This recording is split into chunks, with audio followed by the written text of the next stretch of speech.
Hello दोस्तों, स्वागत है हमारे यूट्यूब चैनल में। और आज की क्लास में हम लोग पढ़ेंगे एंशिएंट हिस्ट्री का टॉपिक गुप्त काल। यानी आज की क्लास में हम लोग गुप्त काल के बारे में पढ़ेंगे और साथ ही साथ जो गुप्त काल के शासक रहे, गुप्त वंश के जो शासक रहे उनके बारे में, यानी चंद्रगुप्त प्रथम, समुद्रगुप्त और चंद्रगुप्त विक्रमादित्य के बारे में डिटेल में पढ़ेंगे हम लोग आज की क्लास में। और ये देखिए हमारा पूरा जो सिलेबस है एंशिएंट हिस्ट्री का वो आप देख सकते हैं। तो इसमें जो भी रेड वाला पार्ट है वो हम ऑलरेडी कंप्लीट कर चुके हैं। जो भी टॉपिक्स रेड पार्ट में आपको दिखाई पड़ रहे हैं वो सभी हम कंप्लीट कर चुके हैं। आप हमारे चैनल की प्लेलिस्ट पर जाकर वहाँ पर एंशिएंट हिस्ट्री के नाम से प्लेलिस्ट बनी होगी, वहाँ से इन लेक्चर्स को भी देख सकते हैं और स्टडी कर सकते हैं। और आज की क्लास में हम लोग पढ़ने वाले हैं गुप्त वंश के बारे में, यानी गुप्त काल के बारे में। तो देखिए गुप्त काल को हम 2 पार्ट में पढ़ेंगे, यानी आधा पार्ट हम आज की क्लास में कवर करेंगे और फिर बचा हुआ जो पार्ट होगा वो हम कल की क्लास में कवर करने वाले हैं। तो देखिए गुप्त काल यानी मौर्य वंश आया, फिर मौर्य वंश के बाद कई सारे और वंश आए जिसमें कुछ देसी शासक रहे, कुछ विदेशी शासक रहे, और उसके बाद शासन आया गुप्त काल का, यानी फिर गुप्त काल आया। तो ये एक महत्वपूर्ण काल माना जाता है प्राचीन इतिहास का, एक महत्वपूर्ण काल हुआ, क्योंकि इस काल में यानी गुप्त काल में सभी क्षेत्रों में बहुत ही तेज़ी से विकास हुआ। हर क्षेत्र, वो साहित्य का क्षेत्र हो, स्थापत्य का क्षेत्र हो या कला का क्षेत्र हो, सभी क्षेत्रों में तेज़ी से वृद्धि हुई। यानी सभी क्षेत्रों में विकास जो हमको देखने को मिलता है वो गुप्त काल में ही देखने को मिलता है। कई जो मंदिर निर्माण की शैलियाँ थी उनका विकास हुआ, कई सारे साहित्य लिखे गए और बहुत सारी जो चीज़ों में यानी अनेक क्षेत्रों में यानी विकास हुआ बहुत ही तेज़ी से। तो ये हम कह सकते हैं गुप्त काल एक स्वर्ण काल रहा है प्राचीन इतिहास का। और इसे जो इतिहासकार हैं यानी स्मिथ इतिहासकार हैं, उन्होंने गुप्त काल को स्वर्ण काल कहा गया, स्वर्ण काल कहा है। तो देखिए कौन से काल को स्वर्ण काल कहा गया है, तो यह आपको याद रखना है, गुप्त काल को ही स्वर्ण काल कहा जाता है। क्योंकि इस समय क्या हुआ कि हर क्षेत्र में विकास हुआ, कोई भी फील्ड हो सभी में तेज़ी से विकास देखने को मिला, इसलिए इस गुप्त काल को स्वर्ण काल की संज्ञा दी जाती है। और बात करें अगर हम संस्थापक की, गुप्त काल की जो स्थापना की वो किसने की, तो इसके संस्थापक रहे श्रीगुप्त। श्रीगुप्त संस्थापक रहे, बट ये उतने ज़्यादा इम्पोर्टेंट नहीं है क्योंकि इनका नाम ज़्यादा आपको देखने को नहीं मिलेगा संस्थापक के रूप में। तो जो स्थापना की थी गुप्त काल की, जो संस्थापक थे गुप्त काल के वो थे श्रीगुप्त। और इन्हें कुछ जो इतिहासकार हैं वो इनको कुषाणों का सामंत भी मानते हैं, यानी कुषाणों का शासन रहा जो कि विदेशी शासक थे, तो इनका भी सामंत माना जाता है श्रीगुप्त को। तो कुछ इतिहासकार इन्हें कुषाणों का सामंत मानते हैं और श्रीगुप्त ने ही महाराज की उपाधि धारण की। तो देखिए गुप्त वंश में आप देखेंगे हर एक जो शासक आएगा सभी कोई ना कोई उपाधि धारण करेंगे, यानी एक प्रचलन हो गया था उपाधियों को धारण करने का। तो जो भी शासक इसमें आप देखेंगे वो सभी कहीं ना कहीं कोई ना कोई उपाधि आपको धारण करते हुए दिखाई पड़ेंगे। तो जो इतिहासकार थे उन्होंने कुछ ने इन्हें कुषाणों का सामंत माना श्रीगुप्त को, और सभी जो इतिहासकार थे, जो मोस्टली इतिहासकार थे, वे मानते थे गुप्त वंश के जो भी शासक थे ये सभी वैश्य थे। तो इनको वैश्य माना है। सभी जो इतिहासकार हैं, मोस्टली इतिहासकारों ने इन गुप्त काल के जो शासक रहे इनको वैश्य माना है, वैश्य की श्रेणी में रखा है। तो चलिए अब आगे देखते हैं। तो ये देखिए गुप्त वंश का जो एक्सपेंशन रहा वो आप देख सकते हैं। ये जो नीला वाला पार्ट है, ये जो ब्लू वाला पार्ट है, पूरे में शासन रहा गुप्त काल का, यानी गुप्त वंश का शासन रहा। और जो भी गुप्त वंश के शासक आए, अनेक कई सारे वीर शासक हुए इस गुप्त वंश के अंतर्गत, तो सभी ने इस क्षेत्र का विकास किया और बहुत सारे क्षेत्रों में विकास भी हुआ गुप्त काल में। तो अब एक तरफ से देखते हैं हम जो गुप्त वंश के शासक थे उनके बारे में। तो सबसे पहले इसमें नाम आता है, और उससे पहले हम देख लेते हैं श्रीगुप्त के पुत्र के बारे में। तो श्रीगुप्त का जो पुत्र हुआ उसका नाम था घटोत्कच। घटोत्कच इसका पुत्र था, श्रीगुप्त का पुत्र था, बट ये उतना ज़्यादा इम्पोर्टेंट नहीं था, यानी इसने ज़्यादा दिनों तक शासन नहीं किया और इसका नाम आपको कम ही देखने को मिलेगा इतिहास में। फिर आता है नाम चंद्रगुप्त प्रथम का, चंद्रगुप्त प्रथम का। और गुप्त वंश का वास्तविक संस्थापक जो माना जाता है वो माना जाता है चंद्रगुप्त प्रथम को। तो देखिए पीछे हमने देखा इसके संस्थापक थे गुप्त वंश के श्रीगुप्त, बट जो गुप्त वंश का वास्तविक संस्थापक माना जाता है वो माना जाता है चंद्रगुप्त प्रथम को। तो ये क्वेश्चन आपको याद रखना है, जब अगर ऑप्शन में चंद्रगुप्त प्रथम आपको ना मिले तो आपको श्रीगुप्त टिक करना है, और श्रीगुप्त ना मिले तो चंद्रगुप्त प्रथम टिक करना है। तो गुप्त काल का, गुप्त वंश का वास्तविक संस्थापक माना जाता है चंद्रगुप्त प्रथम को, और गुप्त वंश का प्रथम जो स्वतंत्र शासक हुआ वो भी चंद्रगुप्त प्रथम ही था। तो ये भी आपको याद रखना है। और इसने 319 ईस्वी में, ईस्वी का मतलब 319 AD में गुप्त संवत चलाया।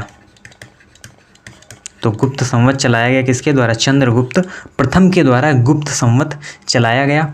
और इसने भी, यानी चंद्रगुप्त प्रथम ने महाराजा धीराज की उपाधि धारण की। तो यहाँ पर आप सभी शासकों को देखेंगे कोई ना कोई उपाधि धारण करते हुए। तो श्रीगुप्त जो था उसने महाराज की उपाधि धारण की थी, बट जो चंद्रगुप्त प्रथम था इसने महाराजा धीराज की उपाधि धारण की। और उसके बाद इसने क्या किया? इसने लिच्छवी राजकुमारी कुमार देवी से विवाह किया, यानी जो लिच्छवी प्रदेश की राजकुमारी थी कुमार देवी, उससे विवाह किया चंद्रगुप्त प्रथम ने। और साथ ही साथ इसने चांदी के सिक्के भी चलाए,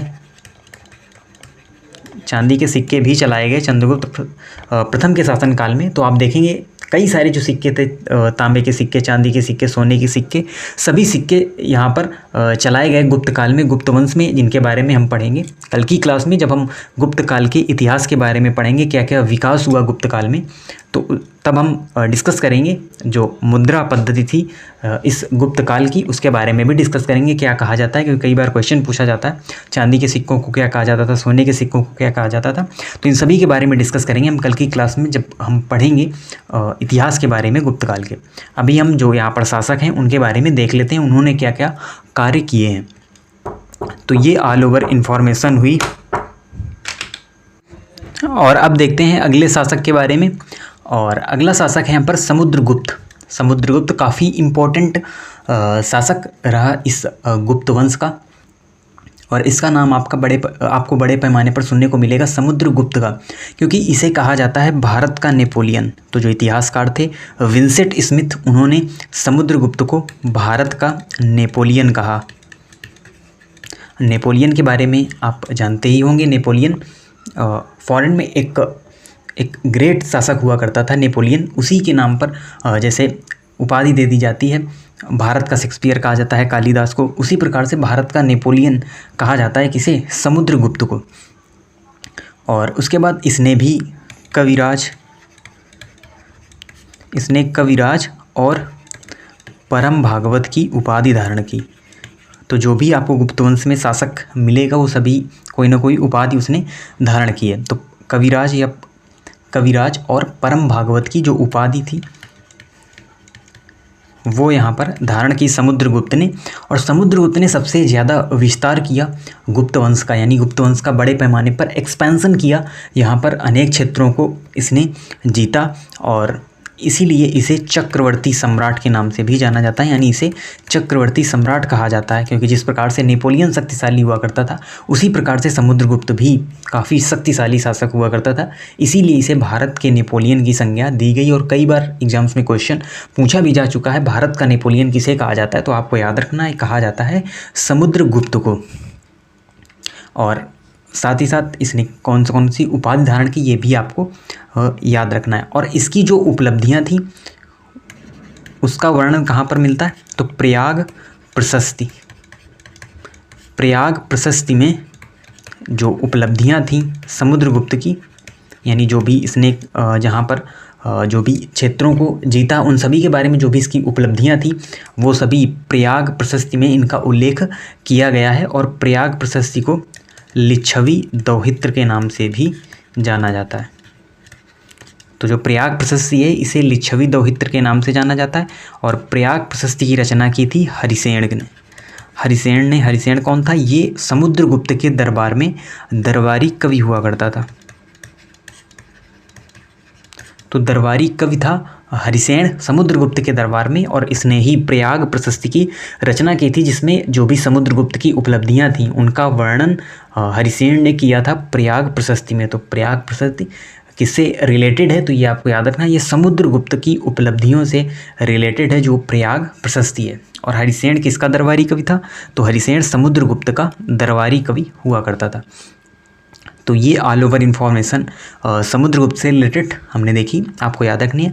और देखते हैं अब अगले शासक के बारे में। तो अगला जो शासक है वो है चंद्रगुप्त द्वितीय। तो देखिए चंद्रगुप्त के नाम से कई सारे शासकों के बारे में हमने पढ़ा, जिसमें सबसे पहले हमने पढ़ा था चंद्रगुप्त मौर्य के बारे में, जो कि मौर्य वंश का शासक हुआ करता था। तो आपको इनमें कन्फ्यूज नहीं होना, चंद्रगुप्त मौर्य अलग है, चंद्रगुप्त प्रथम अलग है और चंद्रगुप्त द्वितीय अलग है। तो ये सभी अलग अलग नाम हैं, इनको आपको इसी प्रकार से याद रखना है। चंद्रगुप्त प्रथम, चंद्रगुप्त द्वितीय is related to Gupta dynasty and Chandragupta Maurya is related to Maurya dynasty. तो ये आपको अच्छी तरीके से याद रखना है बिना किसी कन्फ्यूज़न के। तो चंद्रगुप्त द्वितीय को क्या कहा जाता है, विक्रमादित्य की उपाधि चंद्रगुप्त द्वितीय ने धारण की थी, इसीलिए चंद्रगुप्त विक्रमादित्य भी इसे कहा जाता है, जिसको आपको कई जगह देखने को मिल जाएगा चंद्रगुप्त विक्रमादित्य, और इसे ही चंद्रगुप्त द्वितीय भी कहा जाता है। और चंद्रगुप्त द्वितीय शैव धर्म का अनुयायी हुआ करता था, शैव धर्म का अनुयायी। और साथ ही साथ इसका जो प्रतीक चिन्ह था वो था गरुण, गरुण प्रतीक चिन्ह हुआ करता था चंद्रगुप्त द्वितीय का, और ये शैव धर्म का अनुयायी था। और इसने ही जो दिल्ली के मेहरौली में, ये आप देख सकते हैं, ये जो लौह स्तंभ है, लौह स्तंभ का निर्माण कराया था दिल्ली के मेहरौली में। तो ये भी अगर क्वेश्चन आपसे पूछा जाता है, लौह स्तंभ का निर्माण किसने कराया था, तो ये कराया था चंद्रगुप्त द्वितीय ने। तो आप देखेंगे गुप्त काल में अलग अलग क्षेत्रों में बहुत सारा विकास कार्य आपको देखने को मिलेगा, वो मंदिर निर्माण हो, स्थापत्य निर्माण हो, या साहित्य में जो भी रचनाएं लिखी गई वो ज़्यादातर आपको गुप्ता डायनेस्टी में ही देखने को मिलेंगी, गुप्त काल में ही देखने को मिलेंगी। तो जो दिल्ली के मेहरौली में लौह स्तंभ का निर्माण कराया गया था वो कराया गया था चंद्रगुप्त द्वितीय के द्वारा। और उसके साथ ही साथ जो फाहियान, जो कि एक चीनी यात्री था, तो फाहियान चीनी यात्री किसके दरबार में आया था, तो ये चंद्रगुप्त द्वितीय के दरबार में आया था फाहियान, जो कि एक चीनी यात्री था। तो देखिए कई सारे चीनी यात्री भारत आए, जो अलग अलग शासकों के दरबार में आए, जैसे फाहियान चंद्रगुप्त द्वितीय के दरबार में। फिर आता है हुएनसांग, जो कि हर्षवर्धन के समय काल में भारत आया, वो भी एक चीनी यात्री था। तो ये अलग अलग आपको याद रखना है कौन किसके समय काल में भारत आया। तो फाहियान जो चीनी यात्री था वो चंद्रगुप्त द्वितीय के शासन काल में भारत आया था।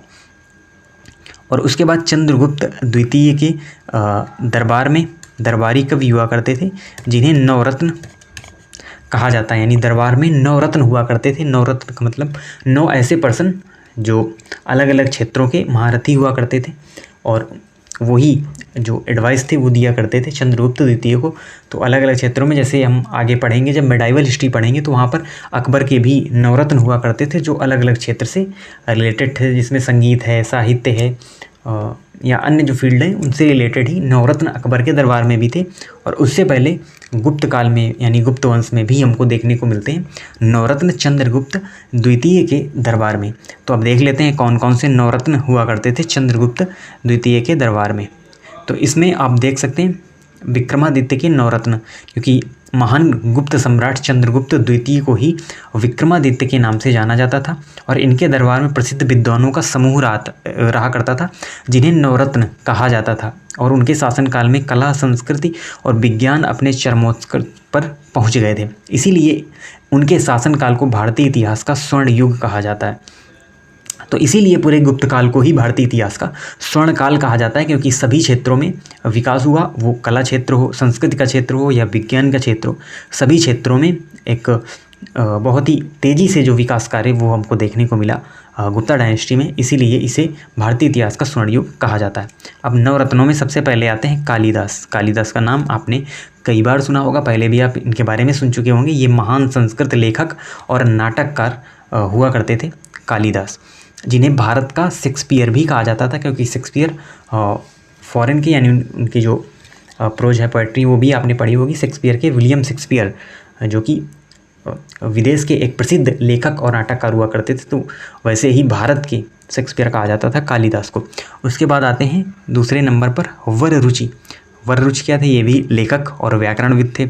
उसके बाद नाम आता है अमर सिंह का। अमर सिंह क्या थे? संस्कृत शब्दकोश रचनाकार हुआ करते थे। उसके बाद आते हैं धन्वंतरी। धन्वंतरी के बारे में भी आपने सुना होगा। ये आयुर्वेद के जनक इनको माना जाता है, धन्वंतरी को। तो ये भी दरबार में रहा करते थे चंद्रगुप्त विक्रमादित्य के। फिर आते हैं छपड़क, और छपड़क थे ज्योतिष शास्त्री यानी एस्ट्रोलॉजर। तो छपड़क थे एस्ट्रोलॉजर विक्रमादित्य के दरबार में। फिर नाम आता है वराह मिहिर का। वराह मिहिर क्या थे? ये थे गणितज्ञ और खगोलविद। गणितज्ञ और खगोलविद हुआ करते थे विक्रमादित्य के दरबार में। फिर नाम आता है शंकु का, और शंकु थे शिल्पकार, वास्तुकार और भूगोलविद, यानी शिल्पकार मूर्तियों को बनाना, वास्तुकार जो मंदिर निर्माण है, घर निर्माण है, तो वास्तुकला के निर्माण में जो सहयोग देते थे वो थे शंकु। और उसके बाद नाम आता है घटकपर।